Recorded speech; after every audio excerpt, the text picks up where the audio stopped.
በመካከለኛው ምስራቅ ለሳምንታት የቀጠለው የአሜሪካና የኢራን ግጭት አሁን ላይ ወደ አዲስና ወሳኝ ምዕራፍ ተሸጋግሯል። ፕሬዝዳንት ዶናልድ ትራምፕ በአንድ በኩል ከኢራን ጋር በጣም ጥሩና ውጤታማ ንግግሮች እየተደረጉ መሆኑን ሲገልጹ፣ በሌላ በኩል ደግሞ ከ1000 በላይ ተጨማሪ የአየር ወለድ ወታደሮችን ወደ ቀጠናው እንዲሰማሩ መፍቀዳቸው የሁኔታውን ውስብስብነት ያሳያል። ከዚህ ባሻገርም አሜሪካ ከኢራን ጋር ለመደራደር 15 ነጥቦችን የያዘ የድርድር ዕቅድ ማቅረቧ ተሰምቷል። እናም በዕለቱ የዓለም አቀፍ ትንታኔ ዝግጅታችን በትራምፕ አስተዳደር የቀረበውን ባለ 15 ነጥብ የሰላም ዕቅድ፣ የፓኪስታንን የአስታራቂነት ሚና፣ በኢራን በኩል ያለውን ተቃርኖና አሜሪካ ከመውጣቷ በፊት ያስቀመጠቻቸውን የጦርነት ግቦች ስኬት በጥልቀት ልንመለከት ወደድን። ከዓለም አቀፍ የትንታኔ ዘገባ ዝግጅቱ ጋር ታሪኩ ጋሹ ነኝ።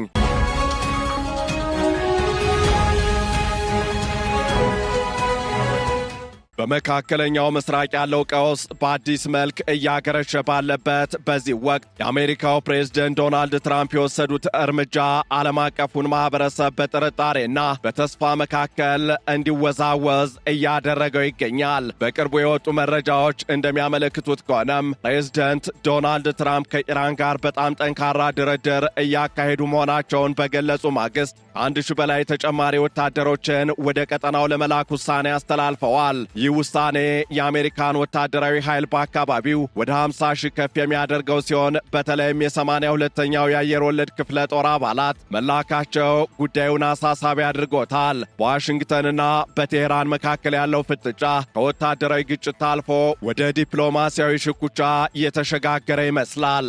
አሜሪካ ለኢራን ያቀረበችው የ15 ነጥብ የድርድር ሰነድና የኢራን ወገን ድርድሩን የሐሰት ዜና በማለት ማጣጣሉ በቀጠናው ያለው ሁኔታ ምን ያህል ውስብስብ እንደሆነ ያመላክታል። ፕሬዝዳንት ትራምፕ ከ82ኛው የአየር ወለድ ክፍለ ጦር የተወጣጡ ከ1000 በላይ ወታደሮች ወደ መካከለኛው ምስራቅ እንዲጓዙ ትዕዛዝ ሰጠዋል። ይህ ስምሪት በተለይ በፓራሹት በመውረድ ስልታዊ ቦታዎችን በመቆጣጠር የሚታወቀውን ኃይል ያካተተ መሆኑ አሜሪካ ለዲፕሎማሲው በር ብትከፍትም ወታደራዊ አማራጯን ዝግጁ ማድረጓን ያሳያል። በአሁኑ ወቅትም ከ50 ሺህ በላይ የአሜሪካ ወታደሮች በቀጠናው የሚገኙ ሲሆን አዲሱ ስምሪት በተለይ በኢራን የነዳጅ መስመሮች ውስጥ ወሳኝ ሆነችውን የሃርግ ደሴትን ለመቆጣጠር ሊሆን ይችላል የሚል ስጋትን በኢራን በኩል ፈጥሯል። ፕሬዝዳንት ዶናልድ ትራምፕ በሰጡት መግለጫ በጣም ጠንካራ ንግግሮች እያደረግን ነው፣ የት እንደሚያደርሱ እናያለን፣ በአሁኑ ወቅት በአብዛኞቹ ነጥቦች ላይ ስምምነት ላይ ደርሰናል ማለት ይቻላል ሲሉ ገልጸዋል። ሆኖም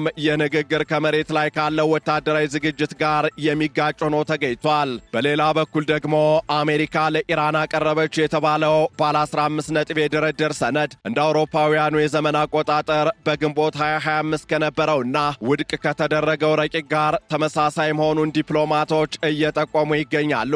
የዚህ ዕቅድ ዋና ዋና ነጥቦች የኢራንን የኒውክሌርና የሚሳኤል አቅም በእጅጉ የሚገድቡ ናቸው።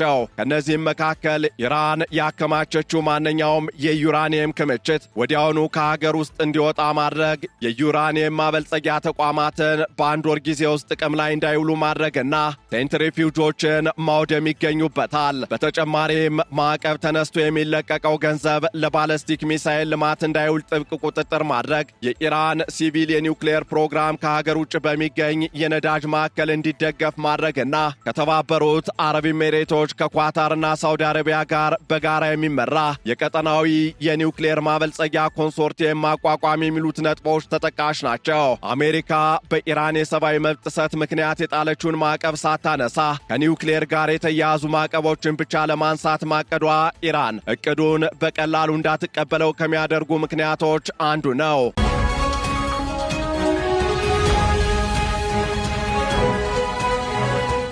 ከዚህ ጋር ተያይዞ በአሜሪካ በኩል ንግግሮች እየተካሄዱ ነው ቢባልም በኢራን በኩል ግን ይህ መረጃ ደጋግሞ ሲካድ ይስተዋላል። የኢራን ፓርላማ አፈ ጉባኤ መሐመድ ባገር ጋሊባፍ የድርድር ሪፖርቶችን የሐሰት ዜና ሲሉ አጣጥለዋል። ኢራን እንዲህ አይነቱን አቋም የመያዟ ምክንያት በዋናነት በዶናልድ ትራምፕ አስተዳደር ላይ ካላት ከፍተኛ እምነት ማጣት የሚመነጭ ነው። የኢራን ዲፕሎማሲያዊ ምንጮች እንደሚሉት ከሆነም በቀድሞው የድርድር ቡድን ላይ ምንም አይነት ዕድል የለም፣ የኢራን ወገን የድርድር ጥያቄውን አሜሪካና እስራኤል ጥቃታቸውን ለማጠናከር የሚያስችላቸውን ቀዳዳ ለመፈለግ የሚጠቀሙበት ሌላ የማታለያ ዘዴ አድርጎ ነው የሚመለከተው። በተለይም ቀደም ሲል የኒውክሌር ድርድሩን ሲመሩ የነበሩት ስቲቭ ዊትኮፍ እና የትራምፕ አማች የሆኑት ያሬድ ኩሽነር በድጋሜ በድርድሩ እንዲሳተፉ ኢራን ፍላጎት የላትም። ይልቁንም ጦርነቱን በጥርጣሬ የሚመለከቱትን ምክትል ፕሬዝደንት ጄዲ ቫንስን እንደ ተመራጭ ተደራዳሪ ትመለከታቸዋለች። በዚህ አጣዳፊ ወቅትም ፓኪስታን እንደ ዋና አስታራቂ ሆና ብቅ ማለቷ እያነጋገረ ይገኛል። የፓኪስታኑ ጠቅላይ ሚኒስትር ሸህባዝ ሻሪፍ አገራቸው ትርጉም ያለውና ወሳኝ ንግግሮችን ለማመቻቸት ዝግጁ መሆኗን ገልጸዋል። ንግግሮቹ በኢስላማባድ እንዲካሄዱ ጥረት እየተደረገ ሲሆን የፓኪስታን ጦር አዛዥ አሲም ሙኒር ከፕሬዝደንት ዶናልድ ትራምፕ ጋር በስልክ መነጋገራቸውም ተገልጿል። ፓኪስታን ይህንን ሚና ለመጫወት የመረጠችው በምጣኔ ሀብቷ ላይ እየደረሰ ያለውን ጉዳት ለመቀነስ ጭምር እንደሆነም እየተገለጸ ይገኛል። አብዛኛው የነዳጅና የጋዝ አቅርቦቷ በሆርሙዝ የባህር ወሽመጥ በኩል የሚያልፍ በመሆኑ የኢራን የባህር ላይ እገዳ ፓኪስታንን ክፉኛ እየጎዳት ይገኛል። በተጨማሪም ፓኪስታን ከሁለቱም ወገኖች ጋር ያላት ልዩ ግንኙነት፣ ከኢራን ጋር ያላት የሃይማኖትና የጎረቤትነት ትስስር እንዲሁም ከዶናልድ ትራምፕ ጋር ያላት ወታደራዊ ወዳጅነት አስታራቂነቷን ተመራጭ እንዳደረገውም ይነሳል። ከዚህ ባሻገርም ቱርክ፣ ኳታርና ግብፅ ሌሎች አማራጮች ቢሆኑም ቴህራን ኢስላማባድን ትመርጣለች ተብሏል። ከዚህ አልፎም ፕሬዝደንት ዶናልድ ትራምፕ ጦርነቱን ለመጠቅለል ወይም ለማርገብ እያሰቡ ቢሆንም አሜሪካ ያስቀመጠቻቸው የጦርነት ግቦች ግን ሙሉ በሙሉ ተሳክተዋል ለማለት አዳጋች ነው። ፕሬዝደንት ዶናልድ ትራምፕ ጦርነቱ ከመጀመሩ በፊት 5 ዋና ዋና ግቦችን ማስቀመጣቸው ይታወሳል። አንደኛው የኢራንን ሚሳኤል አቅም ሙሉ በሙሉ ማውደም ሲሆን ምንም እንኳን የፔንታጎን ባለስልጣናት 90 በመቶ መውደሙን ቢገልጹም ኢራን ግን አሁንም ወደ እስራኤልና አጎራባች ሀገራት ሚሳኤሎችንና ድሮኖችን መተኮሷን አላቆመችም።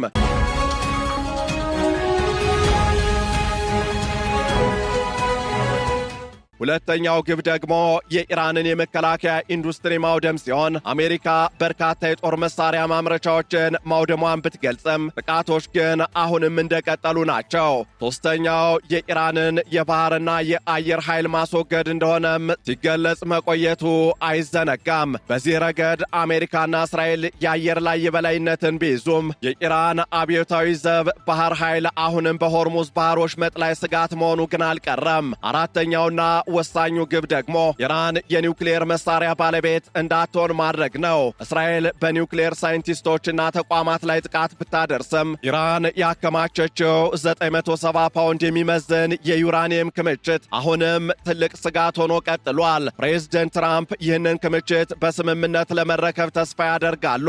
ያለ ስምምነት ግን ይህንን ክምችት በኃይል መውሰድ ከፍተኛ ወታደራዊ መስዋዕትነትን የሚጠይቅ መሆኑ ይነሳል። ከዚህ ባሻገር ደግሞ አምስተኛው ግብ እንደ እስራኤል፣ ሳውዲ አረቢያና ኳታር ያሉ የመካከለኛው ምስራቅ ወዳጆችን መጠበቅ ነው። ፕሬዝደንት ዶናልድ ትራምፕ የሆርሙዝ ባህር ወሽመጥ በተጠቃሚ ሌሎች ሀገራት መጠበቅ አለበት እንጂ አሜሪካ መጠበቅ የለባትም የሚል አቋም ቢኖራቸውም ኢራን የባህር ወሽመጡን ከዘጋችው የዓለም ምጣኔ ሀብት እንደሚናጋ ግልጽ ነው። ከነዚህ ይፋዊ ግቦች ውጭ ደግሞ የስርዓት ለውጥ ወይም ሪጅም ቼንጅ ጉዳይ በስፋት ይነሳል። ፕሬዝደንት ዶናልድ ትራምፕ የኢራን ሕዝብን መንግስታቸውን እንዲረከቡ ቢጠይቁም አሁን ግን ድርድር እያደረግን ነው የሚሏቸው ባለስልጣናት ያው ቀደም ሲል ሲቃወሟቸው የነበሩት የመንግስት አካላት መሆናቸው ይገለጻል። ይህ ደግሞ አሜሪካ ግልጽ የሆነ የፖለቲካ ግብ ሳይኖራት ጦርነት ውስጥ መግባቷን የሚያሳይ ነው የሚሉ ትችቶች እንዲሰነዘሩ አድርጓል። ከወዲያ ደግሞ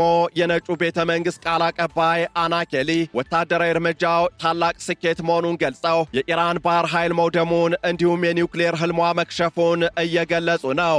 ሆኖም ግን የቡድን 7 ወይም G7 ሀገራት በተለይም ፈረንሳይ፣ ጀርመን፣ ጣሊያን፣ እንግሊዝ፣ ካናዳና ጃፓን ይህ ጦርነት ህገወጥና አላስፈላጊ መሆኑን በመግለጽ ከአሜሪካ ጋር ያላቸውን ልዩነት በግልጽ እያሳዩ ነው። እነዚህ ሀገራት የተኩስ አቁም ስምምነት ሳይደረግ የሚወሰድ ማንኛውም ወታደራዊ እርምጃ ቀጠናውን ለከፋ ቀውስ እንደሚዳርግ እያስጠነቀቁ ነው። ይህ የአጋሮች መከፋፈል በትራምፕ አስተዳደር ላይ ዲፕሎማሲያዊ ጫናን እየፈጠረ ይገኛል። እናም የወደፊቱ ጊዜ ምን ሊሆን ይችላል የሚለው ጥያቄ አሁንም ምላሽ አላገኘ ሆኖ ቀጥሏል። ፕሬዝደንት ዶናልድ ትራምፕ ለኢራን የሰጡት የ5 ቀን ቀነ ገደብ የኢራን የኤሌክትሪክ ኃይል ማመንጫዎችና የኃይል መሠረተ ልማቶች ላይ ጥቃት ከመፈጸሙ በፊት የተሰጠ የመጨረሻ ዕድል ይመስላል። ይህ የቀነ ገደቡ መራዘም ምናልባትም ተጨማሪ የባህር ኃይል ወታደሮች ወደ ቀጠናው እስኪደርሱ ጊዜ ለመግዛት የታለመ ሊሆን እንደሚችል ተንታኞች ይገምታሉ። በሌላ በኩል ደግሞ ፕሬዝደንት ዶናልድ ትራምፕ ከዚህ ውድ ጦርነት ለመውጣት የሚያስችላቸውን መውጫ መንገድ ወይም ኦፍ ራምፕ በንቃት እየፈለጉ ሊሆን ይችላል። የነዳጅ ዋጋ $1 በርሜል $100 በታች መውረዱ ለትራምፕ ድርድር መጠነኛ መተንፈሻ ቢሰጥም የኢራን ከፍተኛ አመራሮች በድርድሩ ላይ ያላቸው ጽኑ አቋምና የአሜሪካን ታማኝነት መጠራጠራቸው ትልቅ እንቅፋት ሆኖ ተደቅኗል። እናም አሜሪካ በመካከለኛው ምስራቅ የጀመረችው ወታደራዊ እርምጃ ከፍተኛ ወታደራዊ ስኬቶችን ያስመዘገበ ቢመስልም ዘላቂ ሰላም ለማምጣት የሚያስችል ዲፕሎማሲያዊ መሰረት ግን ገና አልተጣለም።